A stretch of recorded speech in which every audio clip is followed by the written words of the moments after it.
Something really weird has happened really recently.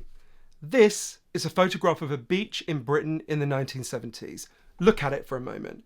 It looks really weird to us because everyone, as George Monbiot, the British writer, has pointed out, in it looks kind of skinny, right? You're like, well, where was everyone else that day? You look at the statistics, that is what people look like in Britain relatively recently, just before I was born. I was born in 1979. In that year, 6% of British people were obese. It's now 26%. In the US, it's been an even bigger explosion. Between the year I was born and the year I turned 21, obesity doubled in the United States, and then severe obesity doubled again in the next 20 years. What happened to us? We know the answer, and it's not what you think.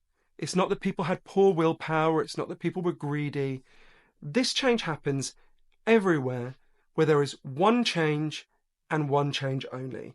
It's very simple. It's where people move from mostly eating fresh whole foods that they prepare on the day to mostly eating foods that are assembled in factories out of chemicals in a process that isn't even called cooking, it's called manufacturing food. It turns out that food, this food that is made in factories, affects our bodies in a completely different way to the food that human beings have eaten for the 300,000 years before it. And it undermines our ability to know when to stop. It undermines our ability to stop eating.